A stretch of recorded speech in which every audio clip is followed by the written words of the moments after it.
For 16 continuous years, Victor Orban led Hungary as its prime minister. With a supermajority in parliament, he reshaped the country's constitution, consolidated control of the media, changed the country's electoral laws, extended his control over the country's judiciary, and repeatedly crossed swords with the likes of Brussels and Kyiv, while publicly maintaining perhaps the warmest relationship with Moscow of any European Union leader. Then, in a single electoral campaign, it all came to a sudden end, with an overwhelming voter turnout, converting a supermajority for Orban's coalition into a supermajority for the opposition TISA, or Respect and Freedom Party. Now, ordinarily, the electoral results in a country of fewer than 10 million people might not make global headlines. But here, the results represent a potential strategic earthquake. From the very beginning of the Russian invasion, one of the most important factors in determining how this war ultimately ends was how much international support the Ukrainians received. Especially since the 2024 US election, most of that support has been coming from Europe. But over the last several years, Orban repeatedly intervened to block, delay, or water down those efforts. Most recently, using the Hungarian veto in the European Union to hold up a desperately needed €90 billion package meant to tide over the Ukrainian war economy through 2026 and 2027. Some went so far as to describe Orban as Moscow's man in Europe, and his electoral defeat as a loss of one of Russia's key strategic cards. And so today, we need to look at the Hungarian election through a strategic lens, asking what the actions of a few million voters may well mean, not just for the new Hungary, but also for the likes of Ukraine and Russia, as Moscow potentially loses one of its last and most reliable partners inside the critical European tent. To do that, I want to start with a little bit of context about Hungary in the lead up to this election, and also one of the most important aspects here from a strategic perspective, the very close relationship between Orban's Hungary and Putin's Russia. Then I want to shift to what happened and what it potentially means, the election campaign and its results, and the potential strategic implications for a couple of different countries, Russia, Ukraine, but also the European Union, United States, and not to be forgotten, Hungary itself. Because while I'm not a Hungary expert, and the focus here is very much going to be on the broader strategic implications, I don't think that bigger picture should cause us to entirely gloss over some of what this potentially means for the people of Hungary as well. Before we jump into it though, let me welcome back a sponsor. For better or worse, and frankly more one than the other, when it comes to the pace of potentially world-changing events, 2026 has continued to deliver, which can both make it hard to keep up with relevant stories and make sure you're getting the different angles when you do. If we look at some of the recent coverage that came out soon after the announcement of a ceasefire in the Middle East, for example, this article would be enough to tell you that Iran had once again closed the Strait of Hormuz, if indeed it was ever reopened in the first place, while this one includes in extra detail that Iranian media was claiming that closure was linked to Israeli strikes on Lebanon.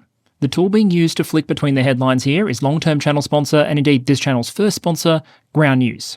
It's a combination website and app that allows you to do things like quickly jump between headlines from different news sources around the world, allowing you to click through if you'd like to see the original in full, as well as potentially providing some useful context for some of that coverage, with one that I'll often find to be of interest being ownership information for the source involved. Ground News also provides you tools to do things like hone in on topics of particular interest, as well as interesting items like the blind spot feed, which deliberately tries to surface stories that might not be receiving much coverage in the kind of sources you'd ordinarily consume. And in a world where algorithmic echo chambers are possible, I think it might be interesting to get at least some idea of what other people on the internet might be seeing. In any case, if you're interested, there will be a link in the description. That gives you access to a 40% discount on a Ground News Vantage plan, which is the one I use, coming with the full suite of features. And so with my thanks to Ground News as always, let's get back to it. So let's start with a little bit of context. And while you'll never be able to do the entire history of a country like Hungary justice in just a couple of minutes of background material, I do think there are a couple of historical plot points that are worth understanding. If you want to know how Hungary fits in with its neighbourhood, what some of the main factors might have been shaping this election, and why neighbouring countries cared so deeply. The history of what you might call Hungary as a nation dates back at least to the late 9th and early 10th centuries. This is a timescale of the Hungarian conquest of the Carpathian Basin. This act of conquest was also a grand act of migration, with this helping to explain why, culturally and linguistically, the Hungarians are a bit of an odd one out when it comes to the neighbourhood. Many of those primarily speak Slavic languages. Slovakia and beyond that Poland to the north, Ukraine to the northeast, Slovenia to the west and the Balkans to the south, Austria to the west speaks German, and Romania to the east Romanian, all of which are recognised as being part of the Indo-European language family. But Hungarian itself is usually recognised as a member of the Uralic language family, much like, for example, Finnish, reflecting historically a very, very long migration path that eventually brought the Hungarians to Europe from much, much further east. Having found a particularly sweet bit of real estate, though, the Hungarians relatively quickly by historical standards settled in and adapted to the local political and strategic environment. Hungary's last Grand Prince and its first king, Stephen I, set about transforming what was now a Hungarian kingdom into a Catholic nation. Hungary's status as an independent kingdom persisted for centuries, with the kings of Hungary also gaining a personal union over Croatia starting in 1102, highlighting that for a lot of its history, the Hungarian crown would control or influence territories well beyond just those primarily populated by Hungarian speakers. But as you well know from most of these history sections, almost any historical power is going to face challenges and problems. And if you have the misfortune of your state happening to be in Eastern Europe or the Balkans, lots and lots of problems. If you look at Hungary in the late 15th and early 16th century, two primary challenges come to mind. One, after the death of a relatively powerful Hungarian king, Matthias Corvinus, in 1490, the Hungarian nobility managed to get a much more pliable king on the throne. To oversimplify, they proceeded to get their taxes slashed, their land holdings expanded, while gutting both the kingdom's bureaucracy and also its military. This was obviously a fantastic and not at all short-sighted idea, especially given the context of Ottoman military power at the time.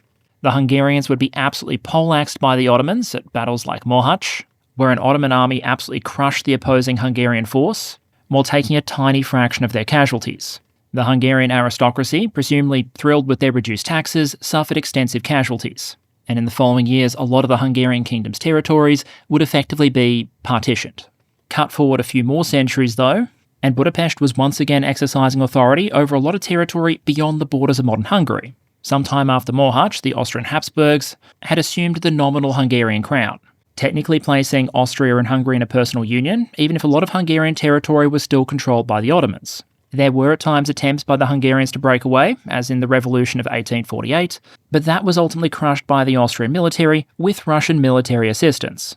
But come the 1860s, the balance of power between Vienna and Budapest had shifted again. The Austrian Empire had suffered some pretty heavy hits, first in the Italian War of Independence, and then in the Austro-Prussian War. That forced a degree of compromise with the Hungarians, creating the Austro-Hungarian Empire. The Hungarian component of the empire, the lands of the Crown of St. Stephen, had their own government, their own military units, their own parliament, their own prime minister, and considerable autonomy. But it also meant that when Austria-Hungary was on the losing side in the First World War, Budapest was as well, with the Treaty of Trianon that followed, dramatically reshaping Hungary's political footprint.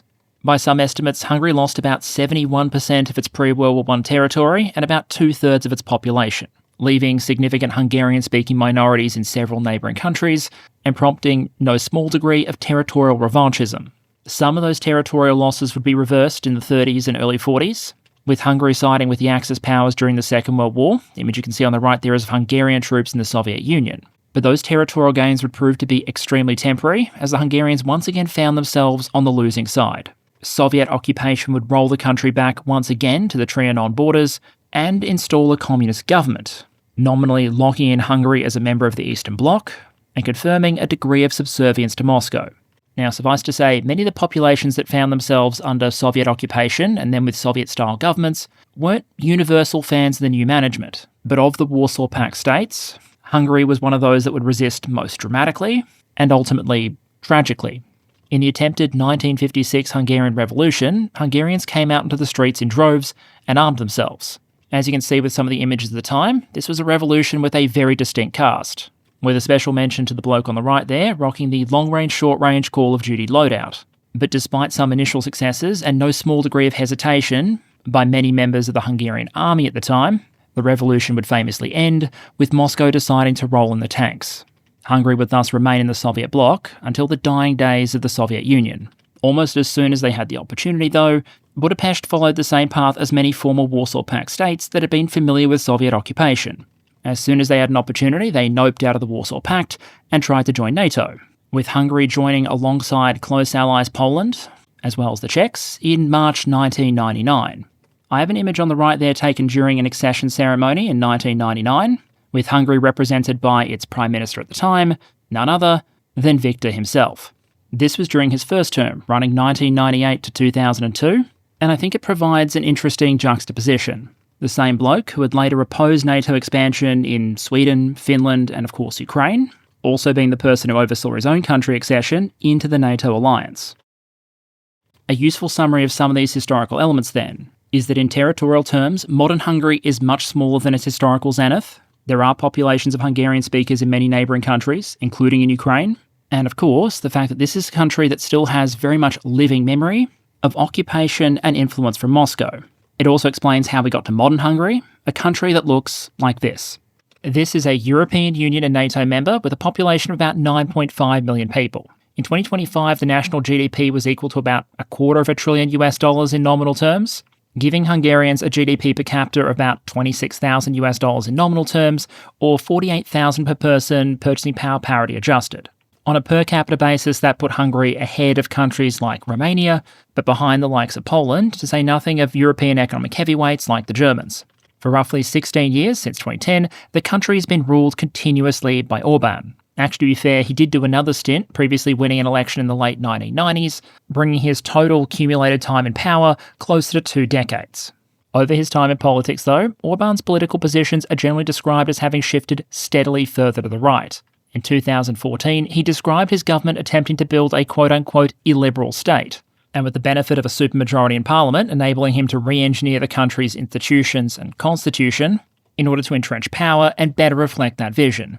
Despite the advantage of incumbency, though, going into the 2026 election, Orban's party was fighting against a number of economic and political headwinds. Hungarians' perception of corruption in their country, for example, had gotten considerably worse over his time in government. Measuring something as shady and opaque as corruption is always going to be a difficult challenge, but according to the Corruption Perception Index in 2014, Hungary had scored from memory 54 points out of 100, with 100 being perfectly not corrupt, and 1 being the hypothetical maximum level of corruption.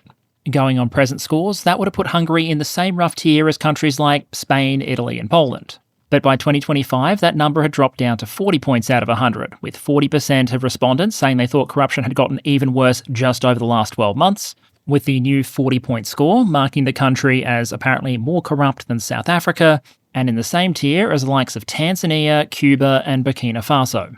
For comparison, that still makes Hungary considerably less corrupt by this measure than Russia, and still a few points better than Ukraine. But the gap is much, much smaller now than it was earlier in Orban's leadership. A lot of this allegedly took the form of shuffling contracts towards friends and allies. In 2007, for example, this bloke, one of Orban's childhood friends, went from running a loss-making business in 2007 to being Hungary's 88th richest person in 2013 to reportedly its wealthiest as of the end of 2024. In 2024, Forbes estimated Mazaros' net worth at about $1.7 billion, then $3.6 billion in 2025, with the most recent estimate being north of $5 billion. Just in case there was any ambiguity crediting his massive increase in wealth in 2017, the bloke reportedly attributed his fortune to 3 factors: God, luck, and Victor Orban. Now, if it isn't obvious, that's probably a good opportunity to make an implicit bias here explicit. I'm trying to produce this episode based on the data I see, but to be clear, I'm not a fan of Orban, in no small part because I find this kind of corruption very hard to walk past. Obviously, corruption, especially in post-Soviet or former Eastern Bloc states, is nothing new. It's one of the great curses that many of these populations are used to, and it's been a constant battle to fight. The difference in Hungary compared to many of the other Warsaw Pact states is that a lot of people saw the trend going in the wrong direction, and the narrative around that alleged corruption was occasionally very in your face, with the then president of one Fidesz think tank reportedly saying, quote, "If something is done in the national interest, then it is not corruption," end quote. For a nation or a business, corruption is corrosive and destructive. It destroys some wealth and efficiency in order to divert some of what survives from the worthy or the needy to the connected and the greedy. And I think it's fairly telling that when you look at some of the polling about what issues were most important to those who would ultimately vote for the opposition in the recent election, corruption was almost always on the podium, often eclipsing even other issues like fears around democratic backsliding or the risk of war. Another major factor was a serious ongoing fracture between Hungary and the European Union. This is a long, long saga, but suffice to say the default function in Europe is for the wealthier states, think Germany, to be net contributors to the European Union budget, while countries that are a bit further behind in their economic development, often but not always towards the eastern flank of the Union, tend to be significant net recipients of European funds. In late 2022, citing breaches of rules around rule of law, the European Union started suspending some of its funding towards Hungary, specifically out of the Recovery and Resilience Facility and European Union cohesion funds. Depending on how you count, the amount frozen is often reported to be at least 17 billion euros. which is an absolutely colossal sum for a country with a GDP closer to 200 billion. An equivalent percentage of GDP, for example, would be the United States missing out on more than $2 trillion, enough to essentially fund the entire current US defence budget for free for the next 2 years.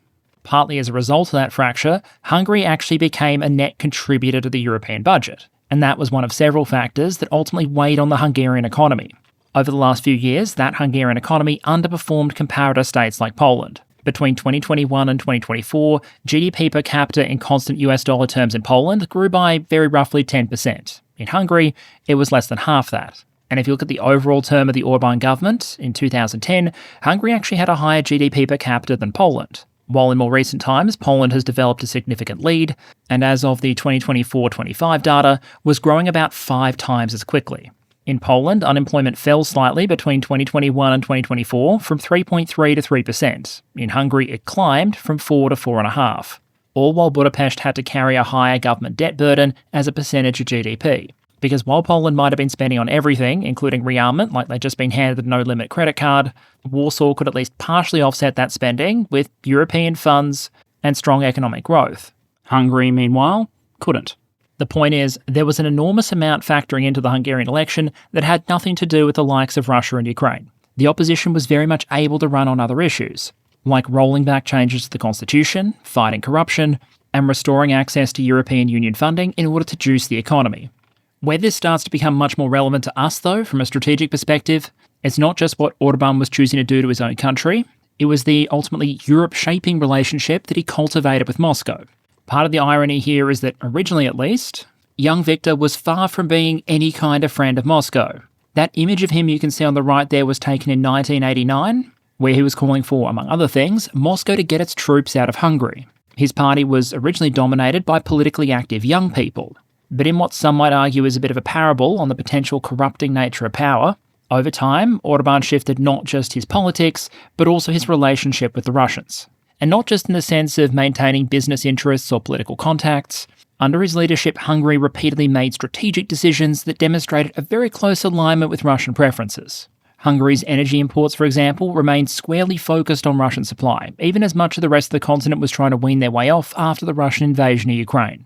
Now, to be fair, most of the country's energy requirements aren't actually met by imported Russian oil and gas. Hungary has a large nuclear power generation base and an increasing amount of solar. But for the oil and gas he did critically need, Orban made the decision not to diversify supply in the way other powers did. That both kept at least part of the European market intact for Russia, and gave Moscow a much stronger hand when dealing with Budapest, with the carrot of cheap hydrocarbon prices matched up against the implied stick of supply being cut off. It's also claimed with some evidence that Hungary, in particular Victor Orban's foreign minister, may have been in the business of passing intelligence on to the Russians. Information on things like European debates or decision-making that you probably don't want your geopolitical adversary to have free access to. We'll get a bit more into that later on, but perhaps the most strategically significant demonstration of the Moscow-Budapest relationship was the role Hungary repeatedly played exercising its veto in Europe. On a lot of matters, the European Union is a consensus-based decision-making organisation. That meant that a single country like Hungary, even if they didn't have a huge amount of economic or military heft in the organisation, might not be able to push through an initiative, but it could sure as heck torpedo them. The big example that hung in the balance ahead of this election, for example, was the proposed €90 billion loan from the European Union to Ukraine, a measure that is absolutely critical to holding the Ukrainian war economy together and giving them what they need to fight on through 2026 and into 2027. Hungary itself had already opted out of that loan, meaning they wouldn't be contributing any funding or taking on any risk from it. But despite the fact it wasn't costing Budapest anything, they continued to block it anyway, essentially paying an enormous price in political capital, because you can bet Hungary wasn't winning any friends across Europe by doing this, while the main strategic beneficiary, of course, was Moscow. Orban also blocked, delayed, or forced concessions over Russia's sanction packages. A cynic might suggest that at times it looked like the Hungarian government was attempting to carve out certain exceptions in each package of sanctions, so that when a new layer or wall of restrictions was slammed into place by the European Union, there were already a couple of mouse holes carved out, and the damage from a Russian perspective partially mitigated. My point is, obviously the Hungarians didn't stop the Europeans adopting layer after layer of sanctions. What they did do, I'd argue, is make sure they came later and were weaker than they might otherwise would have been.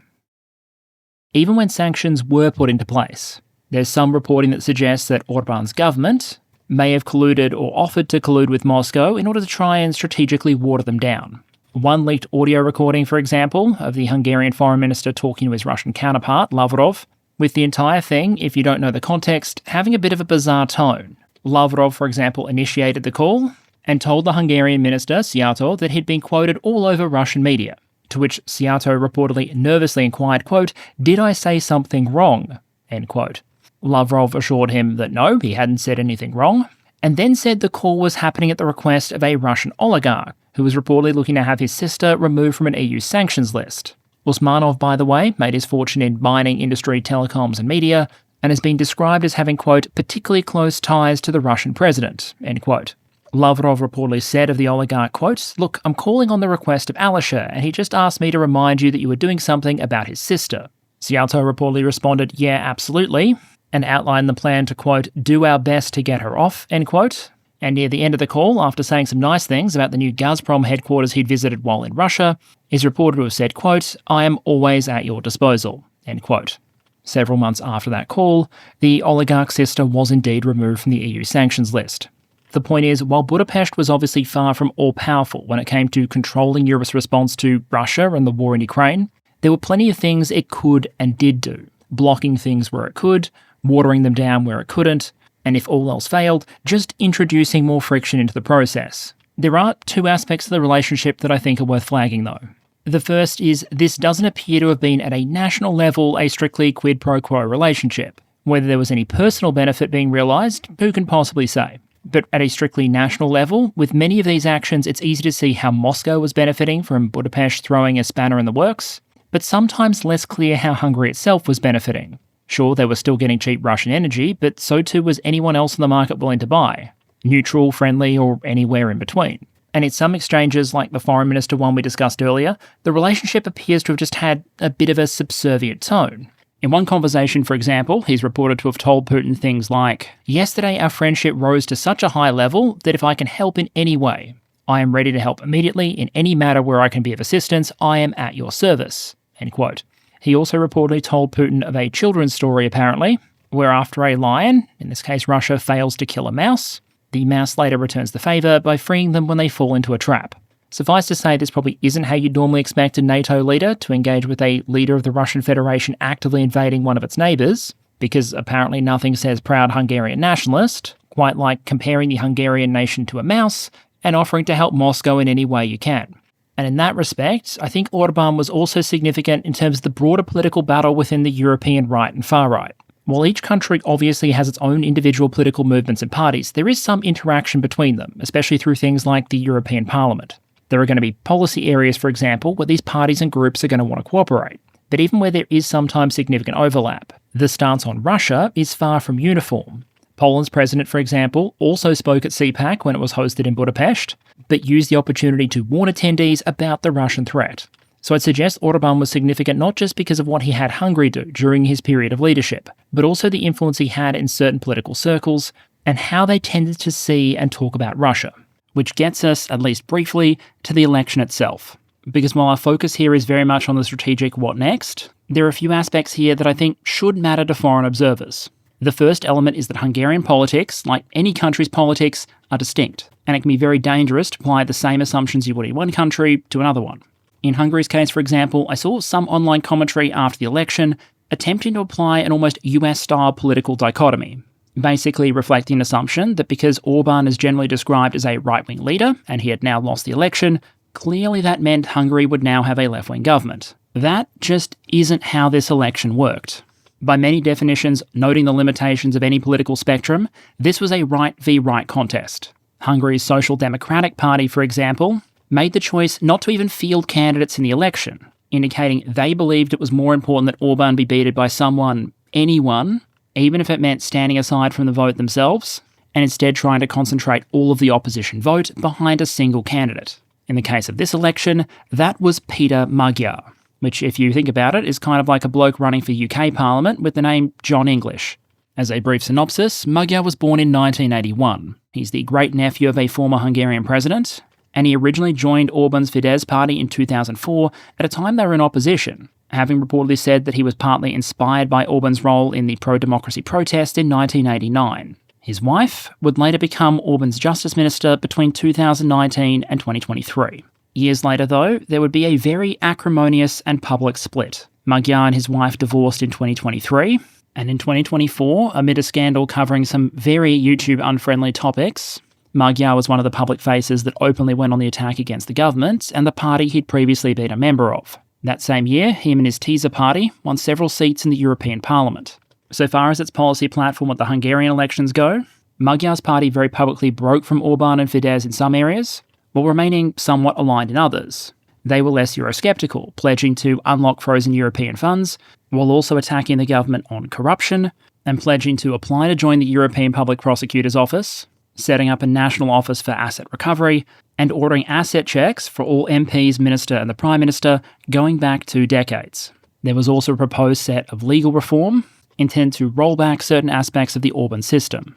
On other matters, the split wasn't as wide. On immigration, for example, Magyar actually criticised Orban's government for bringing in too many non-European Union migrant workers, which I think again highlights the fact that the political dichotomies you might see in one country don't always apply to the context of another. The campaign itself, to put it kindly, might be described as spirited. Orban, for example, accused Ukraine of plotting to sabotage Hungary's energy infrastructure and publicly ordered Hungarian troops to defend energy sites.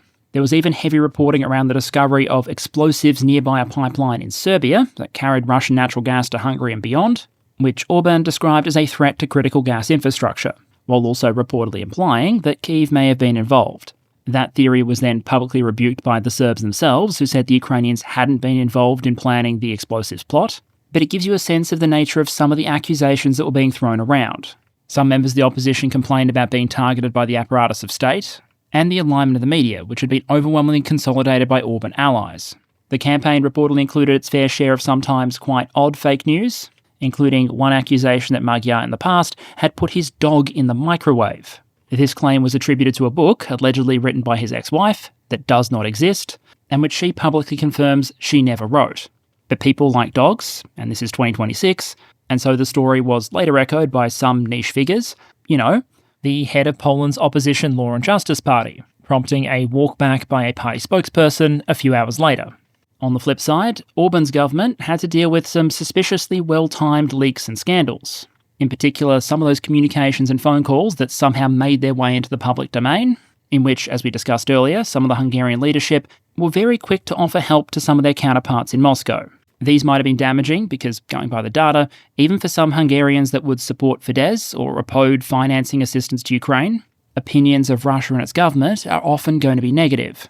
In 2025, Pew Research found that Hungarians who have a negative view of Russia outnumbered those with a favourable opinion by more than 2 to 1. Meanwhile, support for Hungary's membership in the European Union was broad and positive. That meant, to put it lightly, stories about potentially feeding information on European meetings to the Russian foreign minister, or offering Russia help on a variety of issues, probably wasn't going to be much of a vote winner. But I'd argue even those leaks might not have been the most widely internationally publicised elements of the campaign.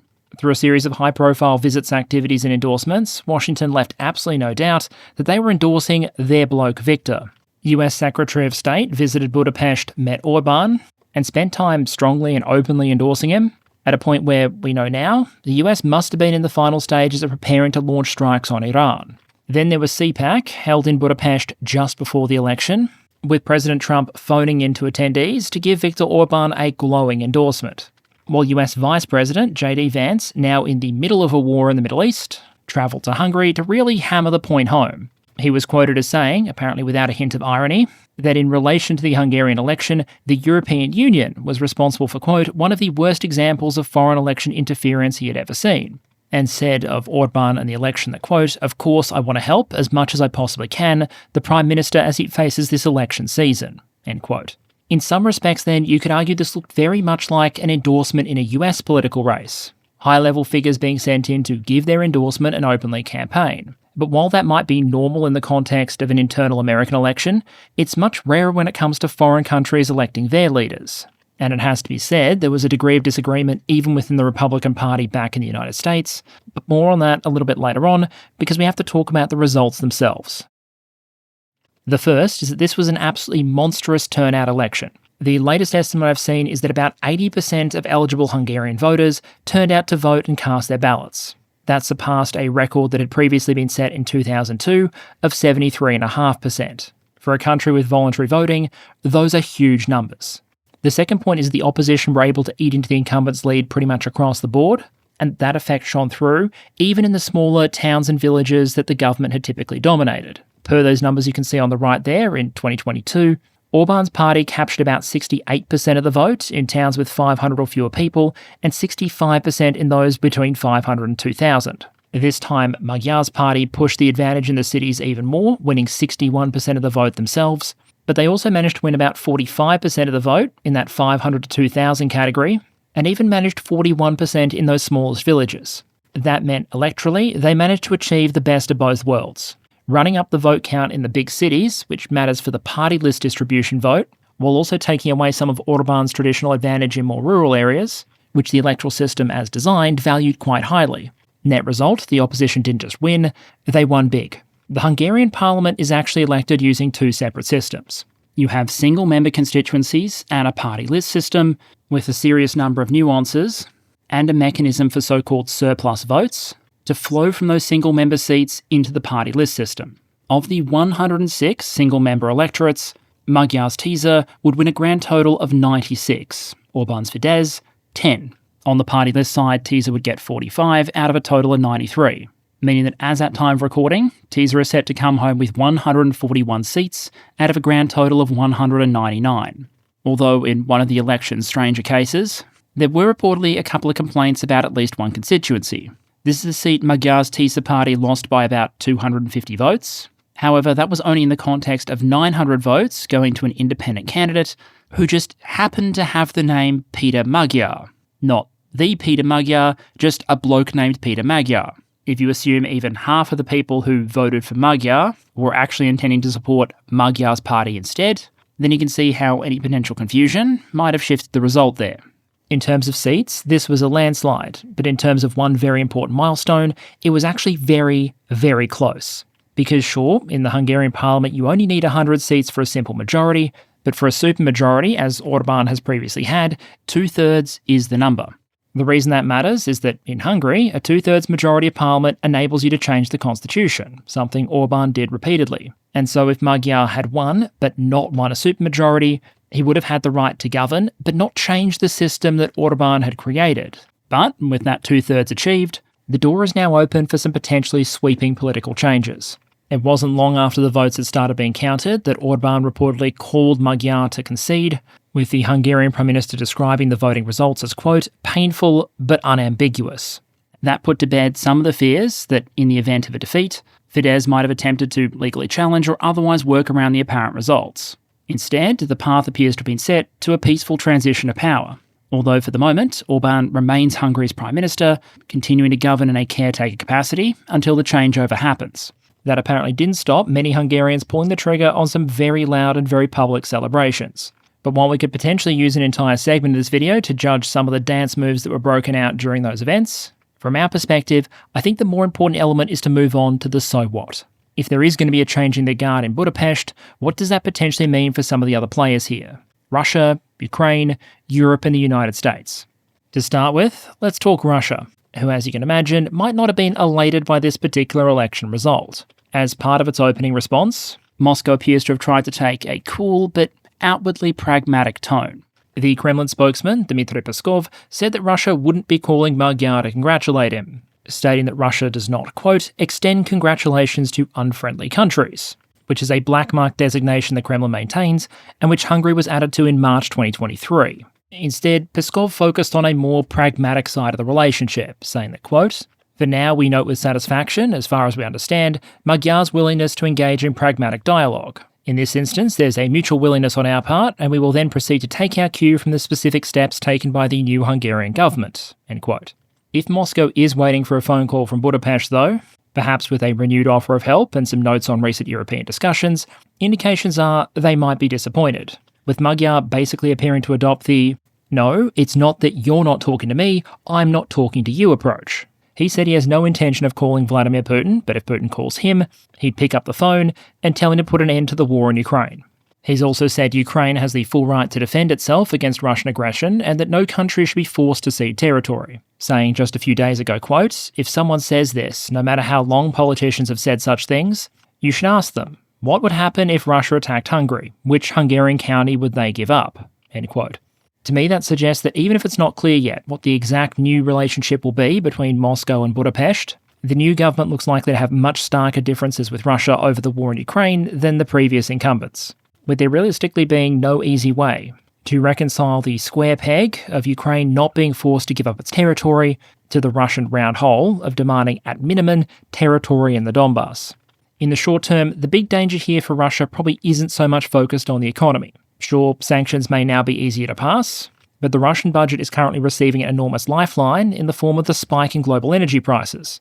Despite kinetic Ukrainian market interventions in the Russian export market, the war in the Middle East helped drive a rough doubling of Russian oil revenues in March, and it would be very difficult for anything within the power of a new government in Budapest to totally offset that massive market-spanning phenomenon. Instead, I think from a Russian strategic perspective, the big risk isn't so much what Magyar can do to Russia, it's what the new government can potentially do for Ukraine.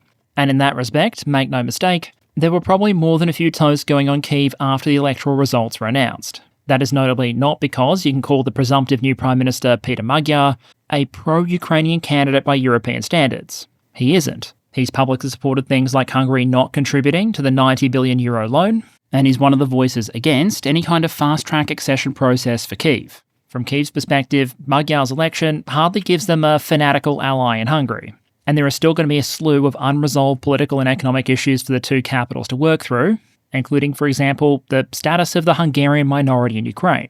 After all, this is Europe. There are many, many pages of history to flick through, and within those pages, you'll often find causes for bad blood, even between nominal friends and allies.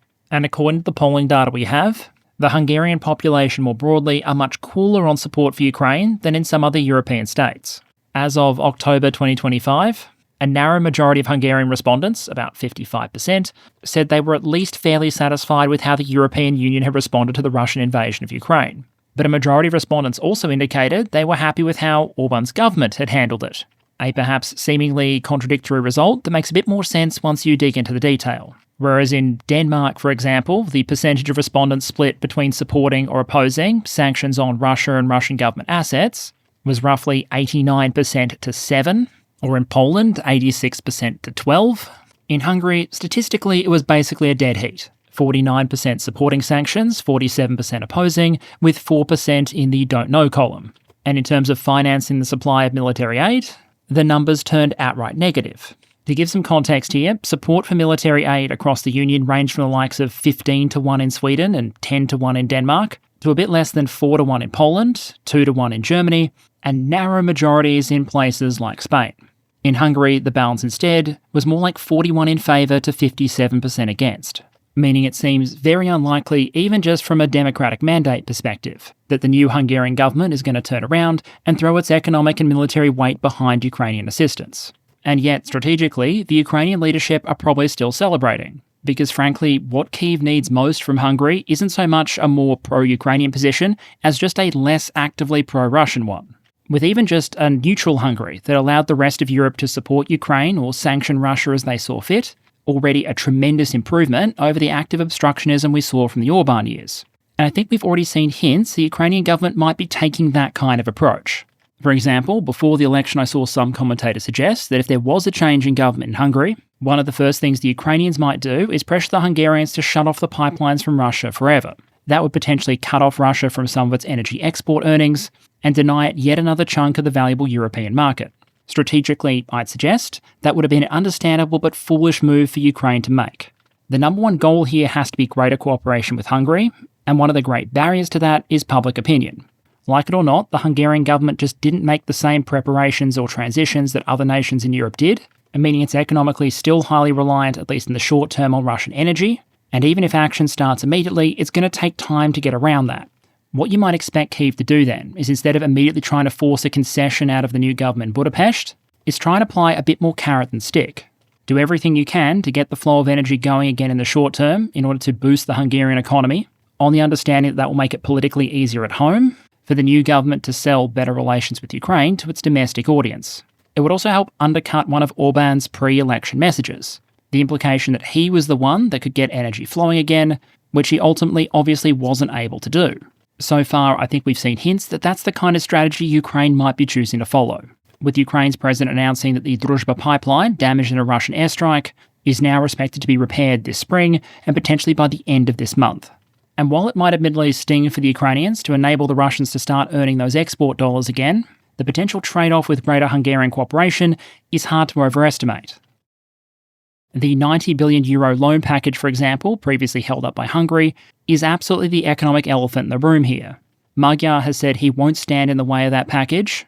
If Ukraine is able to get follow through on that point and work around other potential barriers like Slovakia, who have also now said they won't block the $90 billion either, the impact on the course of the war probably eclipses everything else we'll talk about in this video. That $90 billion is meant to be dispersed over the course of 2026 and 2027. Some of it is intended as macro-financial assistance to support the Ukrainian budget, but the lion's share of it is meant to support the Ukrainian war effort. In the context of a conflict where the Ukrainians have gotten very, very good at churning out comparatively low-cost munitions and weapon systems, €60 billion over 2 years, especially combined with other measures, buys a whole lot of bang. Meaning if you're a Russian planner looking at this war trying to project how much it's going to cost you, how much damage you're going to have to be prepared to take in order to continue this fighting through 2026 and potentially into 2027, the passage or non-passage of this funding is going to absolutely skew your numbers. It might be the difference, for example, between escalating long-range cruise and ballistic missile attacks deep into Russian territory, or those plateauing closer to where they are, and most of the reliance staying on one-way attack drones. Put another way, Magyar might be in a position to inflict tens or hundreds of billions of dollars in damage to the Russian economy and military, and all the Ukrainians need him to do in order to get there is nothing. Nothing would also be enough when it comes to the intelligence picture. If, for example, we accept that the Hungarian Foreign Ministry was previously feeding information to their Russian counterparts, then the Ukrainian position gets stronger the moment Budapest decides to just not do that anymore. And if we carry on the theme, there's plenty of actions that Hungary could potentially take that would either cost them nothing or even be profitable in an economic sense, that would potentially benefit Ukraine, but which the previous government generally refrained from. Hungary's geographic position, for example, means that while it may not be as important as the likes of Poland, it's still in a position to support logistics into Ukraine. Think commercial trade, military resupply, as well as things like rear area equipment repair. Over the course of the war in Ukraine, we've seen new logistics hubs pop up or expand, and this proliferation of facilities and investments connected to supply of Ukraine or the repair of equipment. Hungary potentially missed out on some of the economic opportunities there because they didn't want to become too deeply involved in the support framework for Ukraine. If that changes, there might be the possibility to attract additional investment and additional economic activity into Hungary. Similarly, Orban had threatened to throttle the supply of gas through Hungary into Ukraine. This was ostensibly to try and get the Ukrainians to reactivate the Druzhba pipeline, but would obviously have been a net economic loss for Hungary. All the new government needs to do in order to be in a better position then is just not do that. Keep selling gas to Ukraine while convincing Kyiv to repair the Druzhba pipeline anyway, which they've apparently been able to do. From a defence economics perspective though, there might also be some opportunities for Budapest here beyond the obvious. Because if you're not actively focused on keeping Moscow happy by not assisting the Ukrainians, there might be a bit of an opportunity here for the Hungarian military and the Hungarian defence industrial base. Let me explain. Now, suffice to say, by NATO standards, the Hungarian military is no powerhouse. In 2025, it had about 32,000 active duty personnel across all services, and as we'll see in a moment, some of its equipment is still more than a tad outdated. One of the things that always stood out to me, with Washington criticising the likes of Denmark for being bad NATO allies while being so supportive of Orban, is that generally, Orban's been one of NATO's bigger cheapskates. According to NATO data, in 2015 and 16, so after the Russian annexation of Crimea, Hungarian defence spending didn't just not hit 2%, it didn't even make it to 1%. Although to be fair, the 0.9% of GDP spent in 2015 was still an increase in the 2014 level of 0.86%. In 2018, Hungarian defence spending was about 1% flat. In the final year of the first Trump presidency, it was still short of 2% at about 1.75%. And in 2025, when supposed bad ally Denmark was proportionally spending pretty much the same as the United States, 3.216% to the United States, 3.217%, Hungary only just cleared the 2% hurdle at 2.06%. Expressed another way, over the course of Orban's government, despite Hungary occupying a strategic position on NATO's eastern flank, bordering Ukraine and being very close to Russia, there were years where, in percentage of GDP terms, the country invested less in defence than the likes of Belgium or Spain. That said, in more recent years, as funding levels have come up a bit, the Hungarian military now finds itself in an equipment modernisation cycle, which of course, unlike terrible US ally Denmark, which spends billions of euros on things like F-35s from the States, has mostly focused on purchasing new generations of European-made equipment. Hungary's involved in extensive defence cooperation with Germany, for example, with Rheinmetall opening or operating ammunition factories in the country and also starting up domestic production of the Lynx infantry fighting vehicle. What a more neutral relationship between Hungary and Ukraine would potentially allow the Hungarian military to do then is support its modernisation efforts by selling off some of its older stockpiles to support the Ukrainian war effort. Because frankly, there's probably never again going to be much of a market for ancient 152mm ammunition or rusting T-72s than there is in Ukraine in the here and now, where use-by dates and obsolescence are probably less of a concern than whether it will run for the next couple of months. Since 2022, this has become a bit of a favoured approach for a lot of European militaries that were sitting on older Soviet-style stock. The Croatian government, for example, signed a deal for about $1.5 billion to basically replace the entire tank force with Leopard 2A8s from Germany. To help take the edge off that cost, Zagreb agreed to hand over 30 Yugoslav-era M84s, which is a member of the T-72 family, and 30 M80 infantry fighting vehicles, which, perhaps unsurprisingly, found their way from Germany to Ukraine. Berlin reportedly gave about $170 million credit for those vehicles, essentially valuing Yugoslav-era armour that Croatia otherwise would have had to throw away in the relatively near future at about $3 million per unit. For the Germans, a relatively cheap way to get extra armoured resupply to the Ukrainians now. For the Croatians, a way to get the army something shinier than what the Serbs have, a little bit cheaper than it otherwise would have. In fact, if you look closer at that example, what Hungary is potentially missing out on goes even further. Croatia partly funded that purchase by handing over old equipment, which Hungary has been reluctant to do, and funded the overwhelming majority of the balance using soft loans from the European Union's SAFE initiative, something which, thanks to the fissure with Brussels, once again Hungary has not been able to do. If the new Hungarian government decides they're interested in speeding up military modernisation by potentially leveraging some of that old kit, there are a couple of things still believed to be in inventory the Ukrainians might want to get their hands on. The Hungarian armoured force, for example, is primarily based on two different versions of the Leopard 2, the older 2A4 and the much more modern Hungarian version of the A7. But according to Military Balance, they do still have about 65 T-72 M1s on strength. And if any of those could be spared, they'd potentially be just plug and play with existing Ukrainian logistics. Similarly, while the mainline cannon artillery weapon for the Hungarians is the Panzerhaubitze 2000, they do still use old towed 152mm D20s. Even if the Ukrainians might not want the guns themselves, the Hungarians do presumably have some ammo for them. And with the Hungarian military increasingly transitioning to be a 155mm based force, maybe they can be convinced, with appropriate compensation, to part with a bit of 152. Then you have the IFE and APC category, with the new IFE meant to be the German-designed Lynx. But on paper, there are still more than 120 infantry fighting vehicle versions of the BTR-80 and about 300 APC versions that the Ukrainians might potentially be interested in absorbing. And then, an area where there's potentially some real money to be made, we can talk about Hungarian air defence systems. The main medium-range ground-based air defence asset for the Hungarian military now is the familiar NASAMS. But there's still one battery, I believe, that operates a Polish modernised version of the old Soviet Kub. And beyond the 8 or so vehicles and their missiles that are believed to still be in active service, some sources suggest there might still be several times that, sitting in a warehouse somewhere for a rainy day.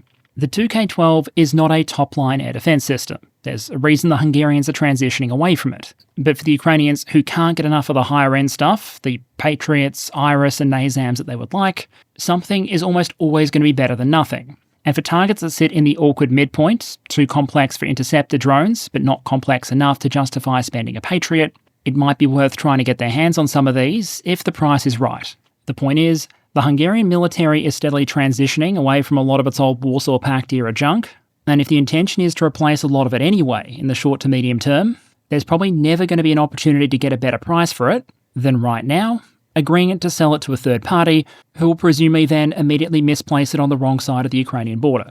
Similar opportunities might also be there for the Hungarian Defence Industrial Base. As a potential defence industrial centre, like places like Romania and the Czech Republic, Hungary has quite a lot going for it. You have engineering talent available, electrical and labour costs are relatively cheap compared to some other parts of the European market, and there is some existing infrastructure and history of munitions manufacturing to build on. What a change in government in Hungary potentially means is that now Hungary potentially has the same fundamental economic appeal that it previously did, only now some of the relevant political risk can be taken out of the equation. You may no longer have to worry, for example, that a project potentially funded by a European instrument like SAFE is going to have to get held up or cancelled because of politics. You might also be less worried that the government will put restrictions on your ability to export product from those facilities, with Ukraine obviously being the notable case there. The point is, while we could talk all day about the ways Hungary could hypothetically aid Ukraine in a traditional sense, I suspect what's more realistically on the table now are cases of valuable quid pro quo. If the European funds are released in time, the Hungarian economy is about to get a serious shot in the arm. Meanwhile, if the Ukrainians get their funds, they're going to have a lot more to work with as well. There is a chance, economically, politically, and militarily, to make a basic rapprochement a very profitable exercise for both sides. That makes Ukraine a massive potential strategic winner here, because even if they don't necessarily get Hungary as an ally, there's an enormous amount that can be done just having them as a business partner. Similarly, if you're making a podium of potential winners here, if the many, many Hungarians that supported the opposition claim first and the Ukrainians get the silver, the European Union probably has a legitimate claim to the bronze. Some have been more vocal than others. The Spanish Prime Minister, for example, openly stated that as a result of the election, Europe wins and European value wins. While arguably one of the biggest strategic winners, Poland, were very quick to offer their own congratulations, with Polish Prime Minister Donald Tusk posting on social media, quote, "Hungary, Poland and Europe are back together. Glorious victory, friends. Ruskik haza." Translation, Russians go home. Implication, get bent Moscow. For many years, Poland and Hungary were very close partners within the European Union, but there are a couple of tension points that majorly stress the relationship, not least of which the fact that Fidesz was maintaining its close relationship with Moscow, at a point where Russia had a roughly 5% approval rating among the Polish population. Magyar has already announced that his first foreign trip is going to be to Warsaw, and I suspect the hope is going to be that after years of antagonism, there might be a bit of a chance for a team reunion here. We've also seen hard evidence the coming change in leadership has been well received in Europe, with leaders already talking about the urgency of getting the process of unfreezing funds to Hungary started, partly one imagines because handing the new Hungarian government a clear win and getting the Hungarian economy boosted might help validate the change in direction to the Hungarian public and potentially take the wind out of some of Russia's information warfare efforts. This is once again a bit of a carrot-heavy approach. Hypothetically, for example, Brussels could seize on this as a moment of weakness, but so far, the focus appears to be on tentatively trying to rebuild the relationship and getting funding released before it potentially expires. And if you look at what a repaired relationship with Hungary can potentially do for the rest of Europe, it's perhaps easy to understand why they might take that track. For one, Hungary no longer being willing to act as a bit of a spoiler and information source for Moscow potentially strengthens the hands of the Europeans when dealing with Moscow. In part because now, some of the potential sticks at Europe's disposal, like additional sanctions or more assistance to Ukraine, are a lot more credible without the chance of Russia playing the Hungarian veto card. That said here, I think it's important not to get carried away in projecting the flow-on effects here.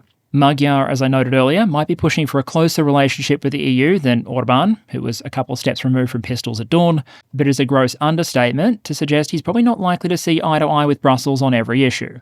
And even as the relationship improves on some fronts, Hungary is likely to continue clashing with the EU on others. Migration arguably being one of the biggest ones. But once again, in strategic terms, everything is relative. And if Magyar is willing to bring Hungary more back into the European system, while also removing obstructionism around assistance to Ukraine, for the EU, that's one major strategic pain point removed, at least for now. But on that point, I think it's important to understand both what has changed and what hasn't.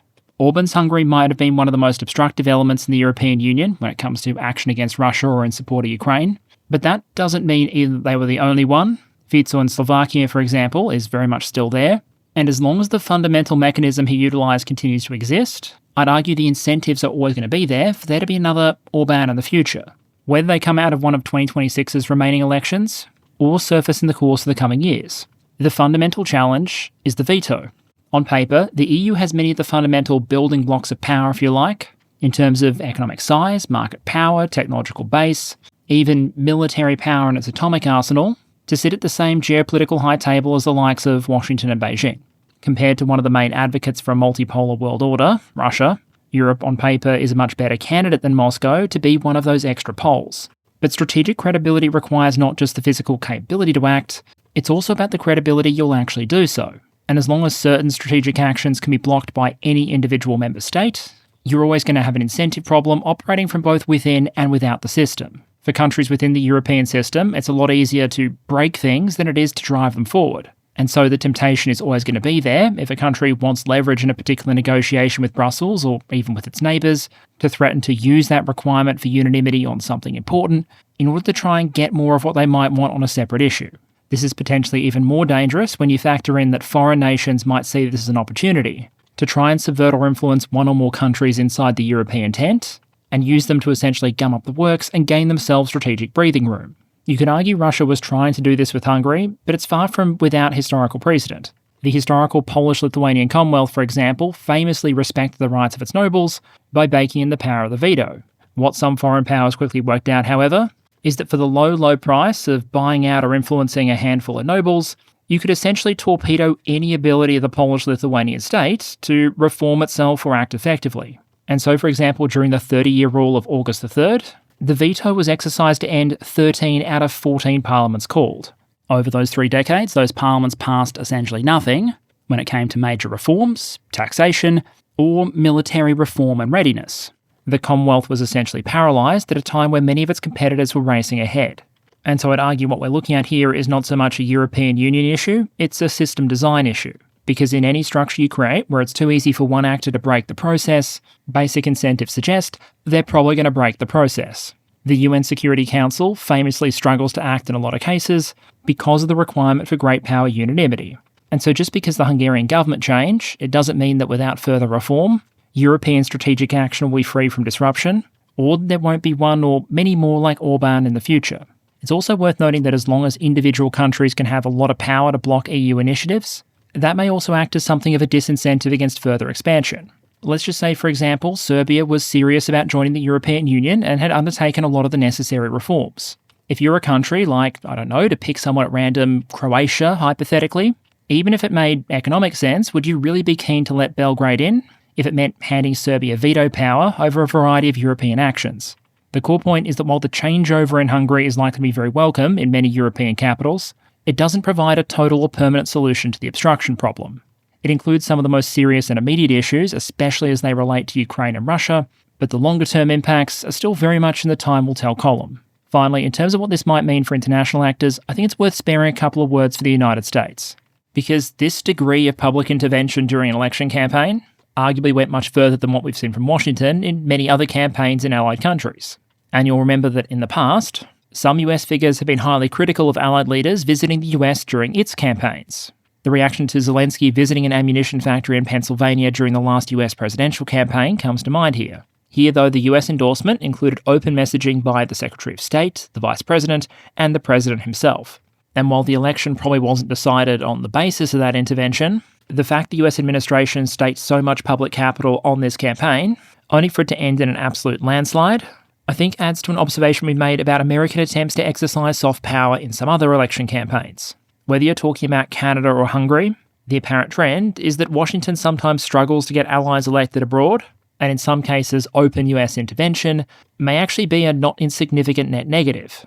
As a senior official from France's National Rally Party reportedly put it, quote, "Proximity with the United States in the current context did not go well with Hungarian voters," end quote. While a member of the German AfD party, in talking about the advantages of keeping ties with Trump, reportedly said, quote, "In the specific context of elections, that's not a particularly promising approach," end quote.